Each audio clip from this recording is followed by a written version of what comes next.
pong Consla Party List. Ako po ay nagpapasalamat. Kasama ko si Pastor Nick Guzman at si Paul Parera. Kami po ay nagpapasalamat sa inyong mga suporta.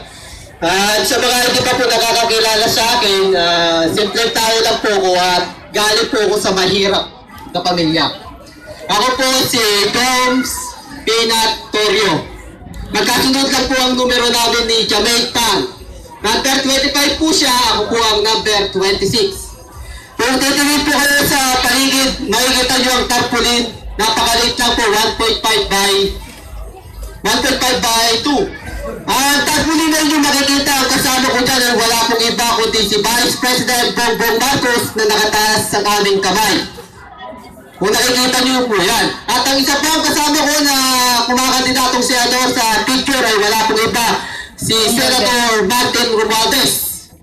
At syempre si Pastor Nick Guzman, dalawang kamay, nasa gitna si Pastor Nick. Kaya ibig sabihin yan, mga taga-Santiago Reño, kami po ang ini-endorse ni Bongbong at ni Martin Romualdez sa darating na eleksyon dito sa local government po. So sa mga hindi po nubos na nakakakilala sa akin, ako po ay taga-Caloocan. Ako po ay may edad na po ng 28 years old. Napakabata pong tingnan, 82 years old na po. Praise God. So sa ngayon po ay kasalukuyan po akong nag-aaral ng law dito sa NC Northeastern College. Kaklase ko po si Mr. Basilan, yung isa sa mga SI po natin dito na member. At the same time po, bakit po tinawag na Peanut? Maikling paliwanag na po yan kung bakit po tinawag na Peanut. Nung ako po ay nag-aaral 2010 to 2014 sa Pangasinan State University, mula alas 7 ng umaga hanggang alas 2 ng hapon, ako po ay nagtitinda sa amin pong campus. Sa Pangasinan State University main campus po, ako po ay nagtitinda po dyan ng mani. Kaya ang tawag sa akin ng mga estudyante doon, mga fellow student ay Kuya Toms Peanut. Dahil ako po ang tagapagtanggol ng mga estudyante noong araw na ako po ay nag-aaral doon. At pagpatak po ng alas 5 hanggang alas 8 po ng gabi, ako po ay nag-aaral. Kumukuha po ako sa kursong AB English po ang aking natapos at kasalukuyan po ako nag-aaral ng patas dito sa NC. So, ibig sabihin, hindi po basta-basta pipitsugin lang. Mautak po tayo. May laman po ang ating utak. Hindi lang na po vendor. Vendors po ako nung araw, pero nag-aaral po ako. Mataas po ang aking pangarap. Lalong-lalo na po sa mga kabataan. So, sa mga nagtatanong, ano ba ang magandang plataforma mo, Mr. Toms Peanut? Unang-una po ang plataforma na nais kong sabihin sa lahat po ng mga kabataan, nais pong mag-aral at nais na tulungan ang kanilang sarili na hindi po umaasa sa kanilang mga magulang. Marami kasi mga estudyante yung umaasa sa kanilang magulang. Ako na po, nagbibigay po ng halimbawa sa lahat. Nagtitinda po ako ng mali at the same time pinapag-aral po ang aking sarili. At the same time, nung nasa Pangasinan State University ako po madalas lapitan ng mga estudyante. Kasi kulang sila ng tuition fee. Pero inyo nag-aaral ako pa lalapitan din. Pero hindi po ako nagdamot sa kanila, nagbibigay po ako worth of 2,000, 3,000, pinapera po sa kanila at problema, hindi na ako binabayaran. Ayaw niyo po ba yun? Estudyante, tumutulong sa kapwa niya estudyante. So, nakakatulong na po ako. How much more ba kaya? Dito sa siyudad ng Santiago, dito po ako pinanganak.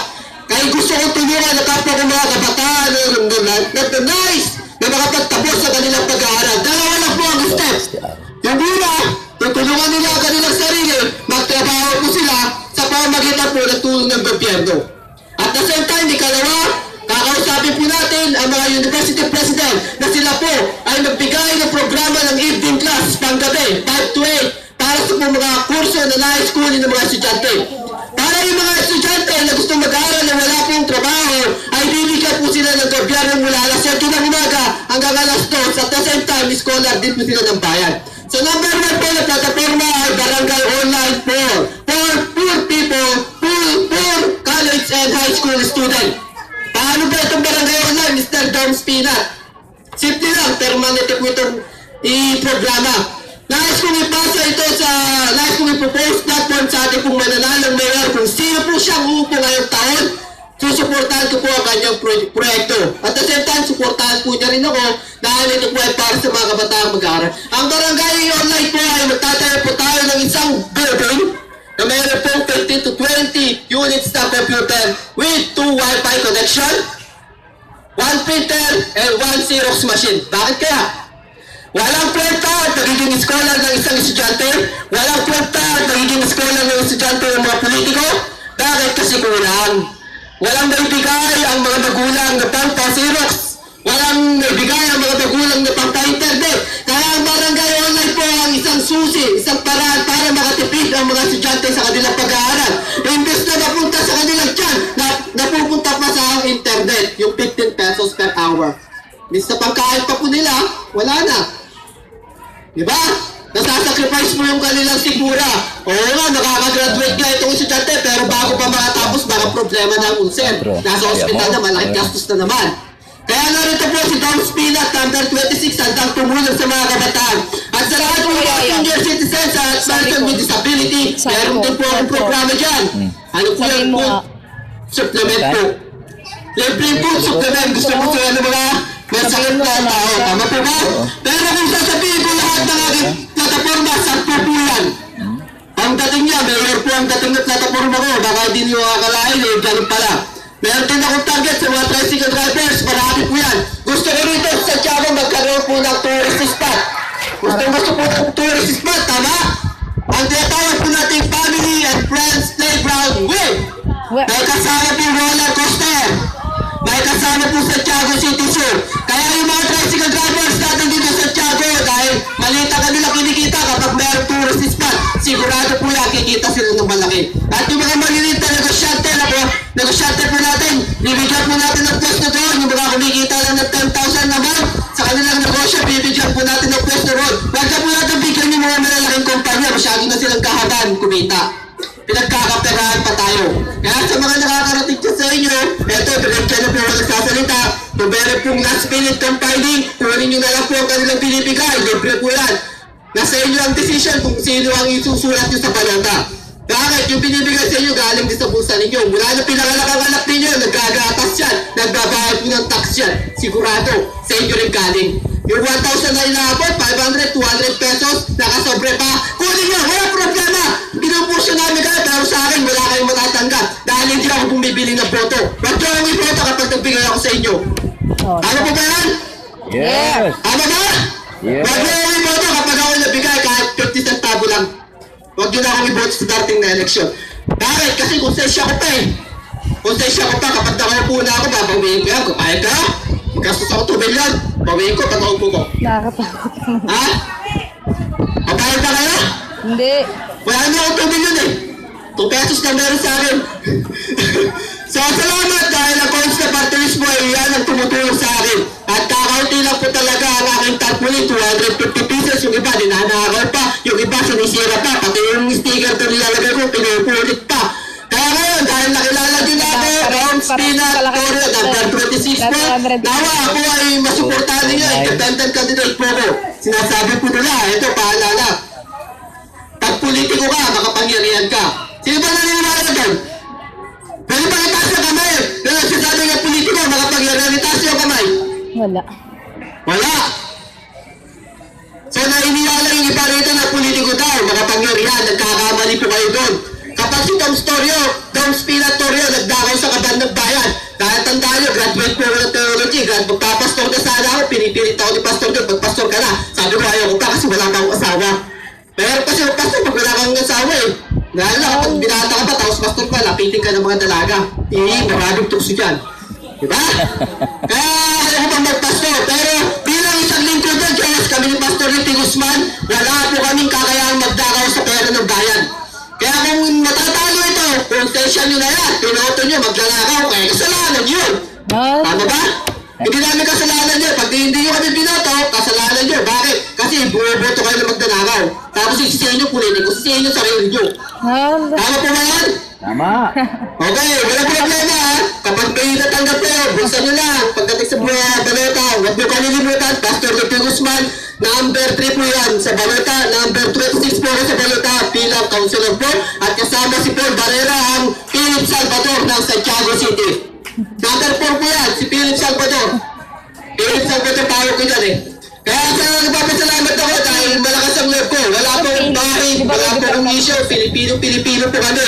Bago man ako, pero tandaan po ninyo, hindi po ako magnanakaw. Ang may papangako ko po sa inyong lahat. Parang Ito, servisyo ko to. Mga Diyos sa paglilingkod, hindi po kami nagpubulsa. Pero pagdating sa kaban ng tayan, sisiguraduhin ko po, kakatok ako sa inyong bahay. Pag ako'y nakaupo na, ihanda niyo yung pintuan, pag pinapasok niyo ako, makikikain lang naman ako, makikikape. Pero kung wala po kayong bigas, wala po kayong ulam, pero dahil may pundang kansilan, nagdadala po tayo ng bigas para sa inyong mga anak. Nagdadala po tayo dyan. Di ba? Kasi wala na pong politiko ng magawa yun. Ang politiko, kapag nakaupo, naghihintay yung mga taong lalapit sa kanila.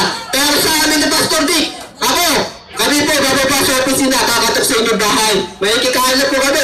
Consular Tom Spinat, wala po kami bigas, wala po kami kape. Yung problema ba yun? Sabay hugutok tayo ng pera. Pera ng tao dahil gamit natin, dahil sa inyo po yan, isa-share po namin.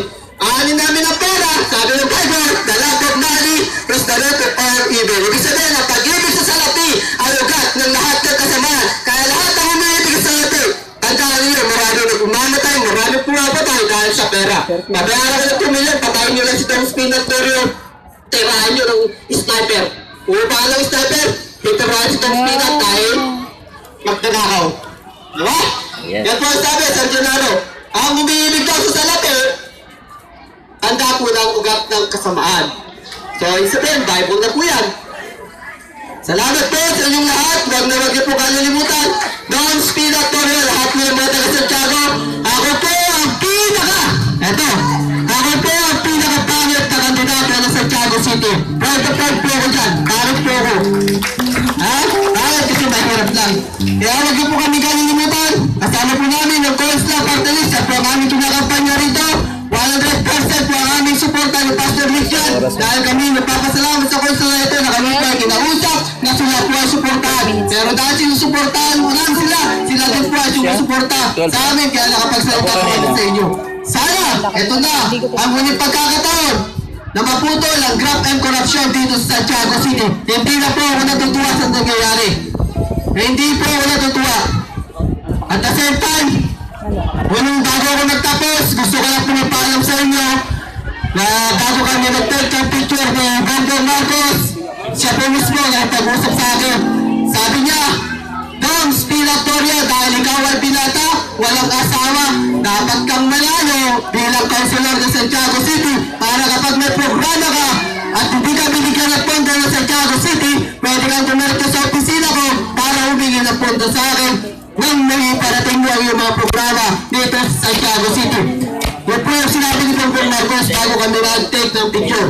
Ikaw naman, kung matalo ka naman, sabi ni Bongbong Marcos, mas mabuti, yung ka na lang sa Malacanang magtrabaho kasama ko. Para sa ganun, yung mga nakaupo, nagdadakaw, yung punto natin, gagamitin mo dito sa Santiago City. So maraming salamat at palahay po kayo ng ating Diyos. Muli, huwag niyong kalilimutan